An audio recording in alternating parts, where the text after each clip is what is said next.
ਇੱਥੋਂ ਤਕਰੀਬਨ 10-12 ਦੇ ਕਰੀਬ ਇਹਨਾਂ ਨੇ ਉਹ ਮਾਰ-ਮੂਰ ਸਿੱਟੇ ਸੀਗੇ। ਬਾਕੀ ਜਿਹੜੇ ਉਹ ਭਜਾ ਦਿੱਤੇ ਸੀ ਵੀ ਚਲੇ ਜਾਓ, ਨਿਕਲ ਜਾਓ। ਅੱਛਾ।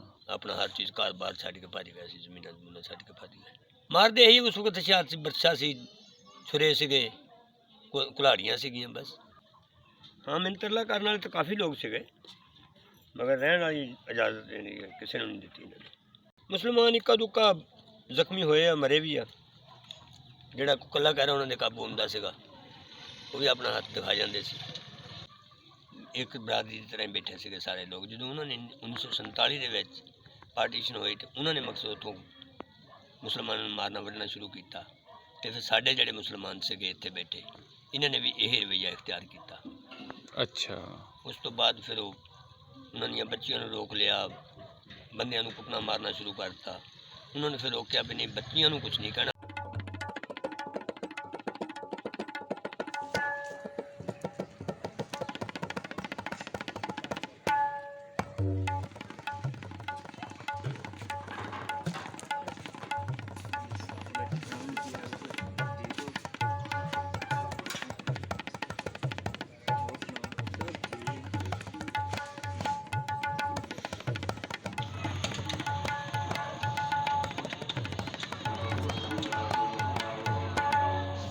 ਬੇਲੀਓ, ਮੈਂ ਹਾਂ ਮੀਆਂ ਆਸਫ ਅਲੀ ਤੇ ਅੱਜ ਇੱਕ ਹੋਰ ਪਾਰਟੀਸ਼ਨ ਸਟੋਰੀ ਦੇ ਨਾਲ ਤੁਹਾਡੀ ਖਿਦਮਤ 'ਚ ਹਾਜ਼ਰ ਹੋ ਰਿਹਾ।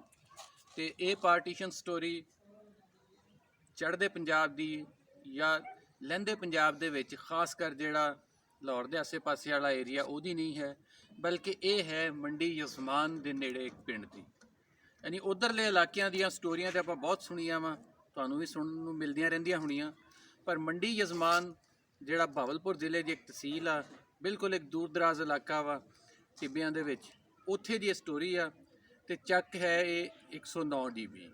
ਅਤੇ ਇੱਥੇ ਮੈਂ ਆਇਆ ਬੈਠਾ ਅਤੇ ਜਨਾਬ ਚੌਧਰੀ ਤਾਰਕ ਸਾਹਿਬ ਇਹ ਬਜ਼ੁਰਗ ਆ, ਅਤੇ ਇਹਨਾਂ ਨੇ ਉਹ ਮਾਮਲਾਤ ਜਿਹੜੇ ਆ ਸਾਰੇ ਆਪਣੀ ਅੱਖੀਂ ਦੇਖੇ, ਕੀ ਹੋਇਆ, ਕਿਵੇਂ ਹੋਇਆ। ਅਤੇ ਉੱਦਾਂ ਤਾਂ ਬਾਬਾ ਜੀ ਥੋੜ੍ਹੇ ਜਿਹੇ ਕਮਜ਼ੋਰ ਹੋ ਗਏ ਆ, ਪਰ ਠੀਕ ਆ ਮੇਰੇ ਹਿਸਾਬ 'ਚ। ਅਤੇ ਉਹ ਜਿਸਮਾਨੀ ਤੌਰ 'ਤੇ ਜ਼ਰੂਰ ਥੋੜ੍ਹੇ ਕਮਜ਼ੋਰ ਆ, ਪਰ ਉਵੇਂ ਉਹ ਫਿੱਟ ਆ। ਅਤੇ ਇਹਨਾਂ ਨਾਲ ਗੱਲਬਾਤ ਕਰਦੇ ਹਾਂ ਅਤੇ ਇਹਨਾਂ ਕੋਲੋਂ ਜਾਣਦੇ ਹਾਂ ਉਸ ਟਾਈਮ ਕੀ ਹੋਇਆ ਸੀ। ਜੀ ਚੌਧਰੀ ਸਾਹਿਬ ਦੱਸੋ, ਉਸ ਟਾਈਮ ਇੱਥੇ ਪਿੰਡ ਦੇ ਵਿੱਚ ਕੀ ਵਾਪਰੀ ਸੀ? ਤਕਰੀਬਨ 1947 ਤੋਂ ਪਹਿਲੇ ਦੀ ਆਬਾਦੀ ਹੈ। 1935 'ਚ ਅਲਾਟਮੈਂਟ ਹੋਈ ਆ। ਉਸ ਤੋਂ ਬਾਅਦ ਇਹ ਨਿਜ਼ਾਮ ਚੱਲਦਾ ਰਿਹਾ। 1947 ਤੱਕ ਕੋਈ ਗੱਲ ਨਹੀਂ ਸੀ, ਸਾਰੇ ਇਕੱਠੇ ਬੈਠੇ ਸਨ। ਵਿੱਚ ਹਿੰਦੂ ਸੀ, ਵਿੱਚ ਸਿੱਖ ਸੀ, ਵਿੱਚ ਬਾਹਮਣ ਸੀ, ਵਿੱਚ ਮੁਸਲਮਾਨ ਸੀ।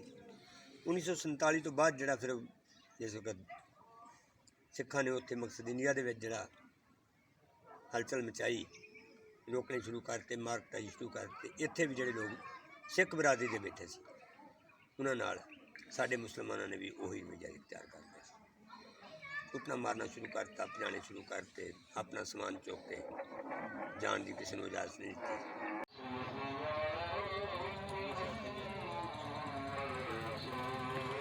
ਉਸ ਵਕਤ ਹਰ ਆਦਮੀ ਆਪੋ ਆਪਣੇ ਰਕਬਿਆਂ, ਜਿੱਥੇ 4 ਕੋਨੇ, 4 ਮਰਬਿਆਂ ਦੇ 4 ਕੋਨੇ ਕੱਟਣ ਸੀ, ਹਰ ਬੰਦਾ ਆਪੋ ਆਪਣੇ ਕੋਨੇ 'ਤੇ ਘਰ ਬਣਾ ਕੇ ਰਹਿੰਦਾ ਸੀ। 4 ਘਰ ਇਕੱਠੇ ਹੋ ਜਾਂਦੇ ਸੀ। ਉਹ ਭਾਵੇਂ ਕਿਸੇ ਵੀ ਕੌਮ ਨਾਲ ਤਲਕ ਸੀ, ਕਿਸੇ ਬਰਾਦਰੀ ਨਾਲ ਤਲਕ ਸੀ, ਇਹ ਨਹੀਂ ਸੀ ਦੇਖਿਆ ਜਾਂਦਾ। ਸਿਰਫ ਇਹ ਸੀ 4 ਜੀ ਇਕੱਠੇ ਹੋਣਗੇ, ਉੱਥੇ ਹੀ ਆਪਣਾ ਪਾਣੀ ਦਾ ਸਟੋਰ, ਉੱਥੇ ਹੀ ਹਰ ਚੀਜ਼ ਜਿਹੜੀ ਨਾ ਉਹ ਕੀਤੀ ਜਾਂਦੀ ਸੀ। ਉਸ ਵਕਤ ਤਲਕਾਤ ਪਹਿਲੇ 1947 ਤੋਂ ਪਹਿਲੇ ਤਲਕਾਤ ਸਹੀ ਸਨ, ਕਿਸੇ ਨਾਲ ਕੋਈ ਵਾਧਾ ਘਾਟਾ ਨਹੀਂ ਸੀ ਕੀਤਾ ਜਾਂਦਾ। ਇੱਕ ਬਰਾਦਰੀ ਦੀ ਤਰ੍ਹਾਂ ਹੀ ਬੈਠੇ ਸੀਗੇ ਸਾਰੇ ਲੋਕ। ਜਦੋਂ ਉਹਨਾਂ ਨੇ 1947 ਦੇ ਵਿੱਚ ਪਾਰਟੀਸ਼ਨ ਹੋਈ ਤਾਂ ਉਹਨਾਂ ਨੇ ਮਕਸਦ ਉੱਥੋਂ ਮੁਸਲਮਾਨਾਂ ਨੂੰ ਮਾਰਨਾ ਵੱਢਣਾ ਸ਼ੁਰੂ ਕੀਤਾ, ਅਤੇ ਫਿਰ ਸਾਡੇ ਜਿਹੜੇ ਮੁਸਲਮਾਨ ਸੀਗੇ ਇੱਥੇ ਬੈਠੇ, ਇਹਨਾਂ ਨੇ ਵੀ ਇਹ ਰਵੱਈਆ ਇਖਤਿਆਰ ਕੀਤਾ। ਅੱਛਾ। ਉਸ ਤੋਂ ਬਾਅਦ ਫਿਰ ਉਹ ਉਹਨਾਂ ਦੀਆਂ ਬੱਚੀਆਂ ਨੂੰ ਰੋਕ ਲਿਆ, ਬੰਦਿਆਂ ਨੂੰ ਕੁੱਟਣਾ ਮਾਰਨਾ ਸ਼ੁਰੂ ਕਰ ਦਿੱਤਾ। ਉਹਨਾਂ ਨੇ ਫਿਰ ਰੋਕਿਆ ਵੀ ਨਹੀਂ, ਬੱਚੀਆਂ ਨੂੰ ਕੁਛ ਨਹੀਂ ਕਹਿਣਾ। ਬੱਚੀਆਂ ਨੂੰ ਕਹਿੰਦੇ ਤੁਹਾਡਾ ਅਤੇ ਉਹਨਾਂ ਦਾ ਕੋਈ ਫਰਕ ਨਹੀਂ ਹੈਗਾ, ਤੁਸੀਂ ਮੁਸਲਮਾਨ ਹੋ, ਅਤੇ ਨਾ ਇਸਲਾਮ ਇਸ ਚੀਜ਼ ਦੀ ਇਜਾਜ਼ਤ ਨਹੀਂ ਦਿੰਦਾ ਵੀ ਕਿਸੇ ਨਾਲ ਜ਼ਿਆਦਤੀ ਕਰੋ। ਇਹਨਾਂ ਨੂੰ ਵੈਸੇ ਜਾਣ ਦਿਓ, ਇੱਥੋਂ ਕੱਢ ਦਿਓ। ਉਸ ਵਕਤ ਮਾਰ ਕੁਟਾਈ ਕਰਦਿਆਂ ਹੋਇਆ ਇਹਨਾਂ ਨੂੰ ਹਿੰਦੂ ਬਰਾਦਰੀ ਜਿੰਨੀ ਸੀ, ਸਿੱਖ ਬਰਾਦਰੀ ਸਾਰੀ ਇੱਥੋਂ ਭਜਾ ਦਿੱਤੀ। ਮਾਰਦੇ ਇਹੀ ਉਸ ਵਕਤ ਹਥਿਆਰ ਸੀ, ਬਰਛਾ ਸੀ, ਛੁਰੇ ਸੀਗੇ, ਕੁਲਾੜੀਆਂ ਸੀਗੀਆਂ ਬਸ। ਇੱਥੋਂ ਤਕਰੀਬਨ 10-12 ਦੇ ਕਰੀਬ ਇਹਨਾਂ ਨੇ ਉਹ ਮਾਰ-ਮੂਰ ਸਿੱਟੇ ਸੀਗੇ। ਬਾਕੀ ਜਿਹੜੇ ਉਹ ਭਜਾ ਦਿੱਤੇ ਸੀ ਵੀ ਚਲੇ ਜਾਓ, ਨਿਕਲ ਜਾਓ। ਅੱਛਾ। ਆਪਣਾ ਹਰ ਚੀਜ਼ ਘਰ-ਬਾਰ ਛੱਡ ਕੇ ਭੱਜ ਗਏ ਸੀ, ਜ਼ਮੀਨਾਂ ਜਮੂਨਾਂ ਛੱਡ ਕੇ ਭੱਜ ਗਏ। ਸਮਾਨ ਉਹ ਜਿਹੜਾ ਆਣ ਕੇ ਮੁੜ ਕੇ ਉੱਧਰੋਂ ਮਹਾਜਰ ਲੋਕ ਆਏ, ਉਹ ਜਿੱਦਾਂ ਆਏ ਉਹ ਬਣਿਆ ਬਣਾਇਆ ਘਰਾਂ ਦੇ ਵਿੱਚ, ਬਣੀਆਂ ਬਣਾਈਆਂ ਜ਼ਮੀਨਾਂ 'ਤੇ ਉਹ ਆਪਣਾ ਬੈਠ ਗਏ। ਮੁਸਲਮਾਨ ਇੱਕਾ ਦੁੱਕਾ ਜ਼ਖਮੀ ਹੋਏ ਆ, ਮਰੇ ਵੀ ਆ। ਜਿਹੜਾ ਇਕੱਲਾ ਕਹਿ ਰਿਹਾ ਉਹਨਾਂ ਦੇ ਕਾਬੂ ਹੁੰਦਾ ਸੀਗਾ, ਉਹ ਵੀ ਆਪਣਾ ਹੱਥ ਦਿਖਾ ਜਾਂਦੇ ਸੀ ਜੀ। ਇਹ ਦੋ ਜਗ੍ਹਾ ਤੇ ਇੱਧਰ ਹੈ, ਉੱਧਰੋਂ ਹੈ। ਕੋਈ ਪੱਟੀ ਪੁੱਟੀ ਦਾ ਇੰਤਜ਼ਾਮ ਨਹੀਂ ਸੀ ਹੁੰਦਾ ਜੀ। ਕੱਪੜਾ ਸਾੜੋ, ਉੱਤੇ ਤੇਲ ਲਾ ਕੇ ਉੱਤੇ ਸੁਆਹ ਪਾ ਕੇ ਤੇ ਪੱਟੀ ਬੰਨ ਲਓ। ਅੱਛਾ। ਇਲਾਜ ਮੁਆਲਜਾ ਇੱਥੇ ਕੋਈ ਨਹੀਂ ਸੀ ਉਸ ਵਕਤ। ਹਾਂ, ਮਿੰਤਰਲਾ ਕਰਨ ਵਾਲੇ ਤਾਂ ਕਾਫੀ ਲੋਕ ਸੀਗੇ, ਮਗਰ ਰਹਿਣ ਵਾਲੀ ਇਜਾਜ਼ਤ ਦੇਣੀ ਕਿਸੇ ਨੂੰ ਨਹੀਂ ਦਿੱਤੀ ਇਹਨਾਂ ਨੇ। ਬਸ ਕੋਈ ਹਿੰਦੂ ਬਰਾਦਰੀ ਦੇ ਕੁਝ ਲੋਕ ਹੈ ਨੇ ਜਿਹੜੇ ਇੱਥੇ ਰਹਿੰਦੇ ਨੇ। ਅੱਛਾ। ਪਹਿਲੇ ਤੋਂ ਬੈਠੇ ਸੀ, ਹੁਣ ਵੀ ਬੈਠੇ ਨੇ। ਬਾਕੀ ਸਿੱਖ ਬਰਾਦਰੀ ਦਾ ਕੋਈ ਨਹੀਂ। ਉਹਨਾਂ ਨੇ ਉੱਥੋਂ ਮਕਸਦ ਮੁਸਲਮਾਨਾਂ ਨੂੰ ਮਾਰਨਾ ਕੁੱਟਣਾ ਸ਼ੁਰੂ ਕਰਤਾ, ਇਹਨਾਂ ਨੂੰ ਲੁੱਟਣਾ ਸ਼ੁਰੂ ਕਰਤਾ। ਕਾਫਲੇ ਲੁੱਟੇ। ਜਿਸ ਵਕਤ ਜਿਹੜਾ ਕਾਫਲਾ ਇੱਧਰ ਹੁੰਦਾ ਸੀਗਾ, ਉਹ ਪਿਛਲੀ ਦਾਸਤਾਨ ਸੁਣਾਉਂਦਾ ਸੀਗਾ। ਇਹ ਸੁਣ ਕੇ ਫਿਰ ਮੁਸਲਮਾਨ ਸੀਗੇ, ਇਹਨਾਂ ਦਾ ਵੀ ਖੂਨ ਖੋਲਦਾ ਸੀ। ਇਹ ਉਹਨਾਂ ਦੀ ਬਰਾਦਰੀ ਨੂੰ ਮਾਰਨਾ ਸ਼ੁਰੂ ਕਰ ਦਿੰਦੇ ਸੀ। ਨਹੀਂ, ਸਮਾਨ ਲੁੱਟਿਆ ਨਹੀਂ, ਸਮਾਨ ਤੋਂ ਬਗੈਰ ਕੱਢ ਕੇ ਭਜਾਏ, ਸਮਾਨ ਚੱਕਣ ਹੀ ਨਹੀਂ ਦਿੱਤਾ। ਅੱਛਾ। ਉਹ ਤਾਂ ਰਸਤੇ 'ਚ ਰੋਕਦੇ ਸੀ ਨਾ, ਕਾਫਲਾ ਹੁੰਦਾ, ਸਮਾਨ ਖੋਹਦੇ ਸੀ। ਇਹਨਾਂ ਨੂੰ ਘਰਾਂ ਦੇ ਵਿੱਚੋਂ ਸੁੱਤਿਆਂ ਨੂੰ ਉਠਾਲ ਕੇ ਭਜਾਇਆ ਵੀ ਭੱਜੋ, ਨਿਕਲੋ ਇੱਥੋਂ। ਸਮਾਨ, ਜਾਨਵਰ, ਮਕਾਨ, ਹਰ ਚੀਜ਼ ਇਹਨਾਂ ਦੀ ਇੱਥੇ। ਇੱਕਾ ਦੁੱਕਾ ਸੀ ਪਹਿਲੇ ਇਹਨਾਂ ਨੇ ਕੀਤਾ ਸੀ।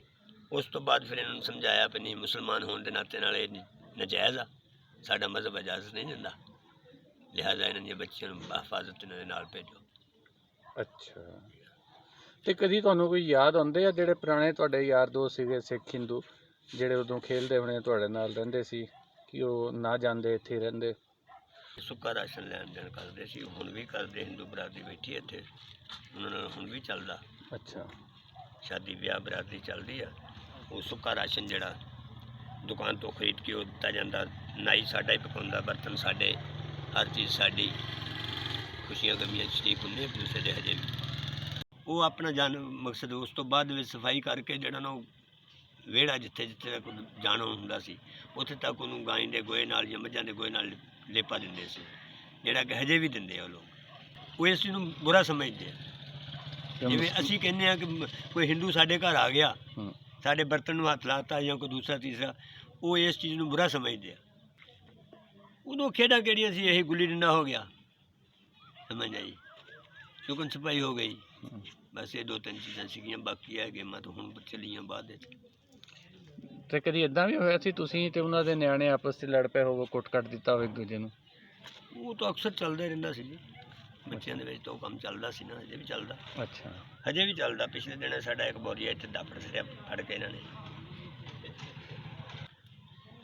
ਤੇ ਸਾਡੇ ਤੋਂ ਤਕਰੀਬਨ 4 ਏਕੜ ਹਟਵਾ ਬੈਠੇ ਆ।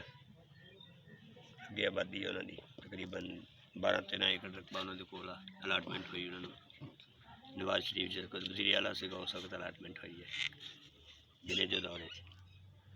ਅੱਜ ਤੋਂ 100 ਸਾਲ ਪਹਿਲੇ ਜਿਹੜਾ ਨਿਜ਼ਾਮ ਸੀ ਉਹ ਹੁਣ ਵੀ ਚੱਲ ਰਿਹਾ। ਕਿ ਉਦੋਂ ਵੀ ਇਹੀ ਕੰਮ ਸੀਗਾ ਕਿ ਬੱਚੇ ਇਕੱਠੇ ਖੇਡਦੇ ਸੀ, ਇਕੱਠੇ ਰਹਿੰਦੇ ਸੀਗੇ, ਤਲਕਾਤ ਬਣ ਜਾਂਦੇ ਸੀਗੇ। ਉੱਧਰੋਂ ਉੱਧਰੀ ਮਕਸਦ ਵਾਲਦਿਆਂ ਨੂੰ ਵੀ ਮਜਬੂਰ ਕਰਦੇ ਸੀਗੇ।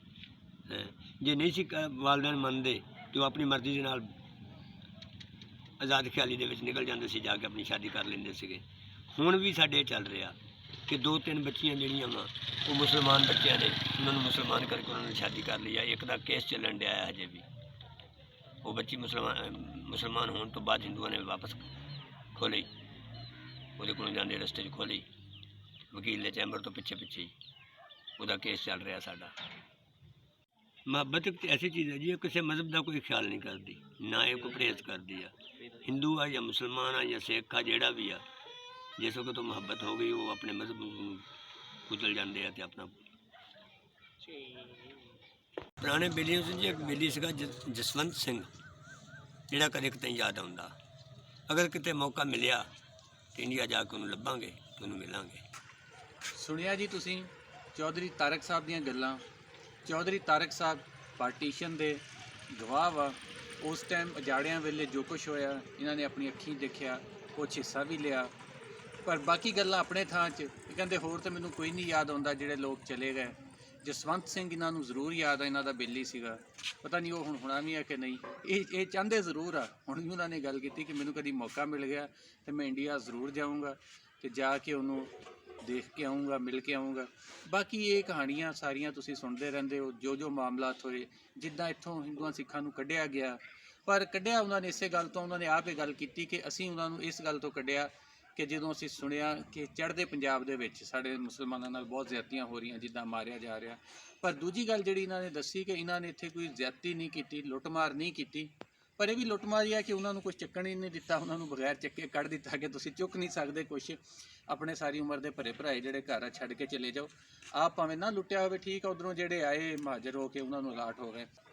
ਮਾਰੇ ਜ਼ਰੂਰ ਗਏ ਆ ਸਿੱਖ, ਸਿਰਫ ਉਹ ਜਿਨ੍ਹਾਂ ਨੇ ਅੱਗੋਂ ਮੁਕਾਬਲਾ ਕੀਤਾ। ਕੋਈ ਪਲੈਨਡ, ਕੋਈ ਮੁਨੱਜ਼ਮ ਤਰੀਕੇ ਨਾਲ ਸਿੱਖਾਂ ਨੂੰ ਨਹੀਂ ਮਾਰਿਆ ਗਿਆ ਇੱਥੇ, ਜਾਂ ਹਿੰਦੂਆਂ ਨੂੰ ਨਹੀਂ ਮਾਰਿਆ ਗਿਆ। ਬਾਕੀ ਹਿੰਦੂ ਸਿੱਖ ਹਾਲੇ ਵੀ ਹੈਗੇ, ਸਿੱਖ ਨਹੀਂ ਸੌਰੀ ਹਿੰਦੂ ਹਾਲੇ ਵੀ ਹੈਗੇ ਆ ਜਿਹੜੇ ਇੱਥੇ ਰਹਿੰਦੇ ਆ, ਬਹੁਤ ਸਾਰੇ ਨਸੀ ਵੀ ਗਏ, ਬਾਕੀ ਚਲੇ ਗਏ। ਤੇ ਪਲੈਨਡ ਤਰੀਕੇ ਨਾਲ ਕਿਸੇ ਨੂੰ ਨਹੀਂ ਮਾਰਿਆ ਗਿਆ, ਸਿਰਫ ਕੱਢਣ ਦੇ ਚੱਕਰਾਂ ਦੇ ਵਿੱਚ ਜਿਹੜੇ 10-12 ਉਹ ਦੱਸ ਰਹੇ ਆ ਕਿ ਜਿਹੜੇ ਸਿੱਖ ਸੀ ਇੱਥੇ ਉਹ ਕਤਲ ਹੋਏ। ਮਰਨਾ ਤੇ ਇੱਕ ਇਨਸਾਨ ਦਾ ਵੀ ਬਹੁਤ ਬੁਰਾ ਵਾ, ਬਾਕੀ ਕਿਸੇ ਕੁੜੀਆਂ ਦੇ ਨਾਲ ਜ਼ਿਆਦਤੀਆਂ ਵਾਲੇ ਜਿਹੜੇ ਮਾਮਲਾਤ ਉੱਧਰ ਹੋਏ ਉਹ ਇੱਥੇ ਨਹੀਂ ਹੋਏ। ਇਹਨਾਂ ਨੇ ਆਪ ਇਹ ਗੱਲ ਦੱਸੀ। ਇੱਦਾਂ ਦੀਆਂ ਹੋਰ ਸਟੋਰੀਆਂ ਲੈ ਕੇ ਵੀ ਆਉਂਦੇ ਰਹਾਂਗੇ ਤੇ ਦੇਖਦੇ ਰਹਾਂਗੇ। ਦਿਓ ਇਜਾਜ਼ਤ, ਰੱਬ ਰੱਖਾ।